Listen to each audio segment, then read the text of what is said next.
Saludo también esta tarde a María Pudia, activista social a favor de los niños, niñas y adolescentes. María, muy buena tarde, ¿cómo estás? Me da tanto gusto saludarlos y gracias por este espacio. Saludos a tu público también. Gracias María. Y hablar de este tema, pues que en estos días yo creo que es importante reflexionar sobre la situación de la pobreza en nuestro país y la vulnerabilidad que hay en México, principalmente niñas, niños y adolescentes que los encontramos en situaciones diversas, pero hemos podido avanzar muy poco en acabar con estas desigualdades, ¿no crees, María? Mira, sí, toda la vida nos ha costado trabajo.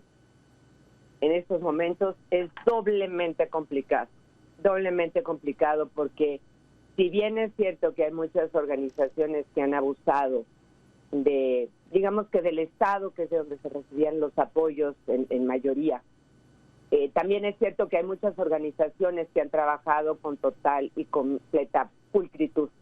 Entonces, pues se nos ha cruzado la mano y desgraciadamente pues hemos tenido que buscar otros ingresos, otras formas de trabajar, precisamente para tratar de apoyar a esa parte de la sociedad a la que tú refieres, que es la más vulnerable, ¿no? En realidad, pues las asociaciones que trabajan con los niños, niñas enfermos, con las personas enfermas, con las personas de la tercera edad, con la pobreza extrema.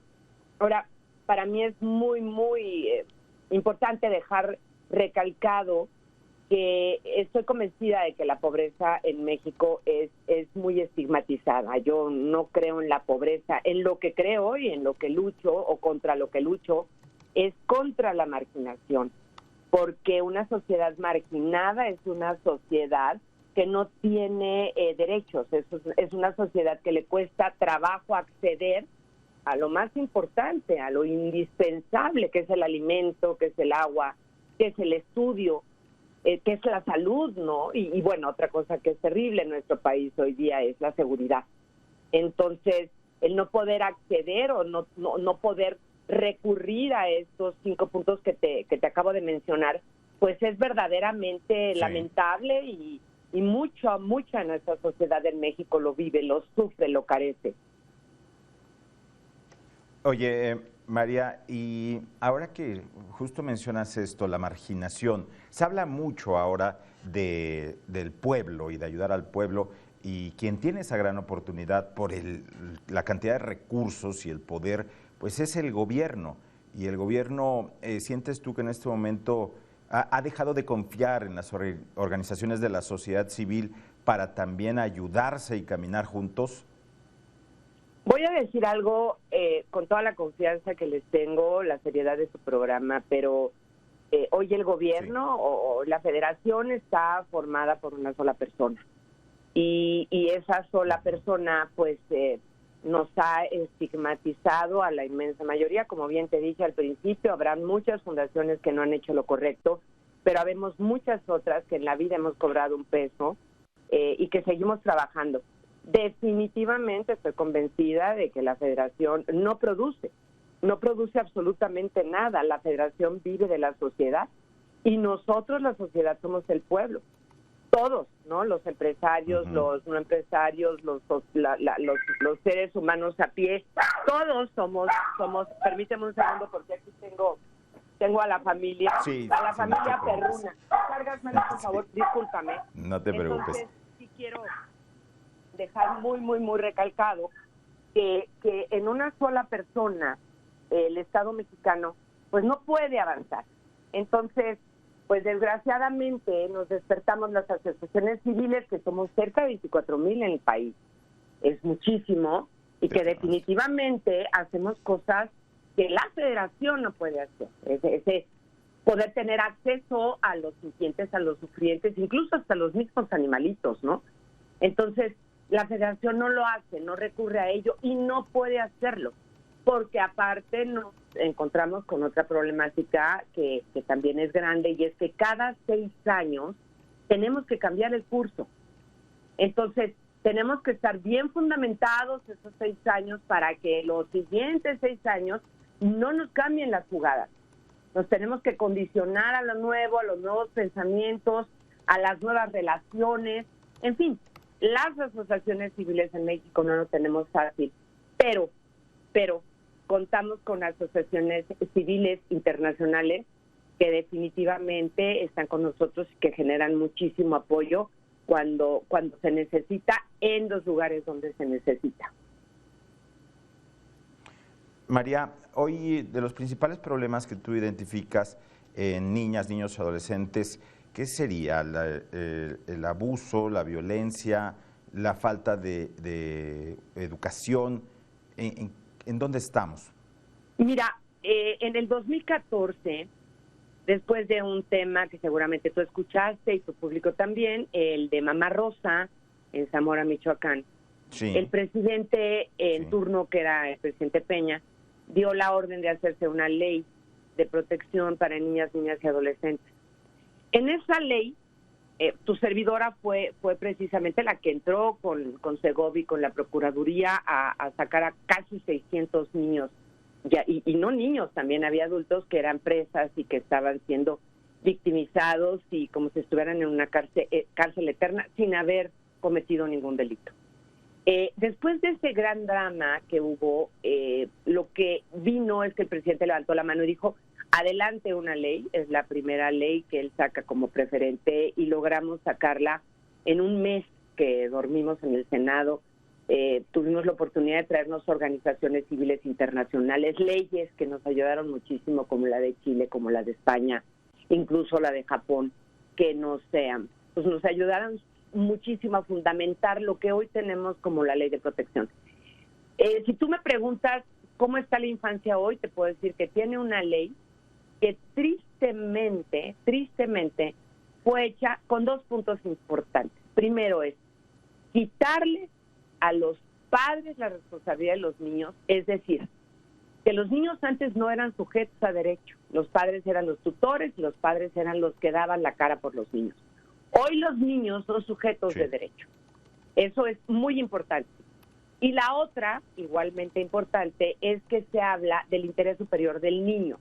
El interés superior del niño es poco compatible con esta sociedad que no termina de entender qué es lo que es. El interés superior del niño quiere decir que el niño ante ti, ante mí y ante cualquier adulto es mucho más importante porque es mucho más vulnerable que cualquier adulto. Entonces, la importancia que se le da al niño, pues definitivamente en esa ley es prioridad. Ahora, si tú me dices cómo estamos hoy, te puedo decir con toda la honestidad por la que siempre hablo, es que hemos retrocedido muchísimo porque pues nos quitaron un DIF, que ya tiene una procuraduría, también basada en la nueva ley del 2014, pero nos quitaron recursos, pero nos quitaron medicinas, pero nos quitaron salud, pero nos quitaron seguridad, en fin, nos han quitado muchas cosas. Y hoy pues estamos trabajando con lo poco que tenemos, pero definitivamente con el triple del esfuerzo. El grave problema en el que se enfrenta la sociedad hoy día, vulnerable que es la infancia, es la violencia doméstica. Es terrible. Wow. Pero desgraciadamente en México tenemos muchos primeros lugares que son terribles, ¿no? Como la violencia sexual, el abuso, la pornografía que se hace en México y se manda al mundo, primerísimo lugar.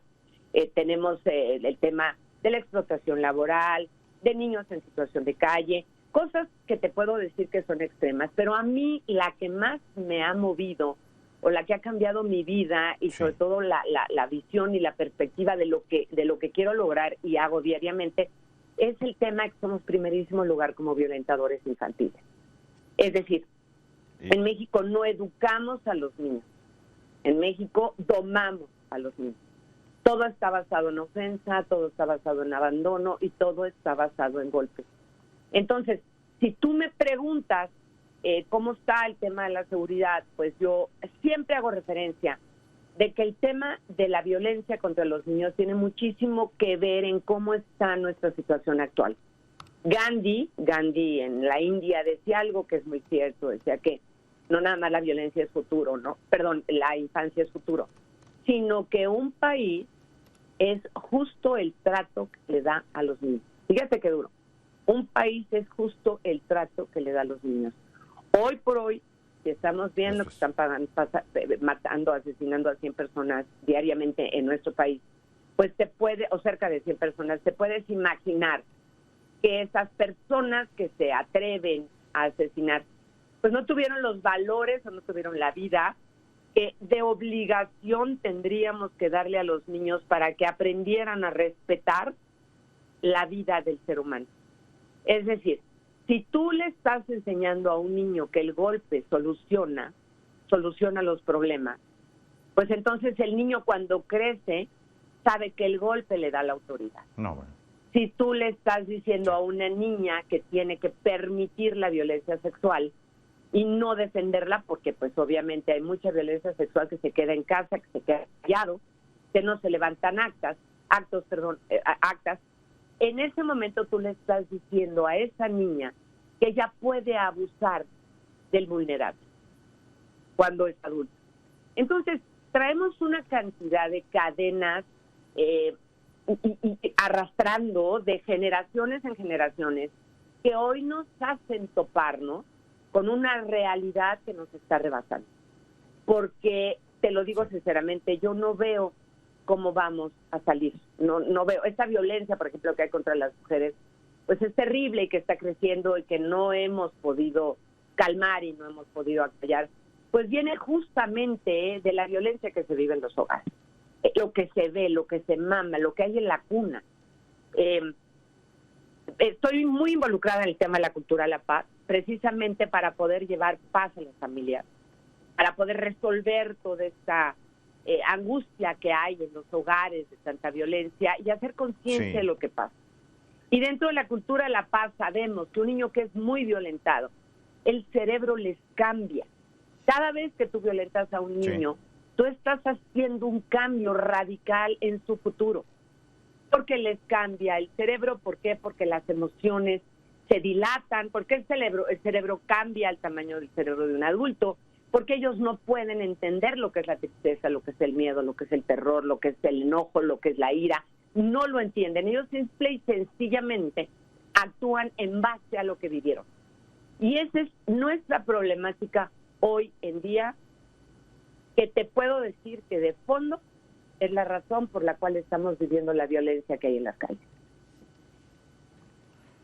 Pues María Ampudi, activista social a favor de niñas, niños y adolescentes, te agradecemos mucho estas reflexiones aquí con Mega Noticias MX. Gracias por este tiempo y felices fiestas también. Gracias a ti por tu tiempo valiosísimo y un abrazo, esperando que el año que entra sea mejor y que tengamos más conciencia en todo esto que estamos viviendo y sobre todo más unión.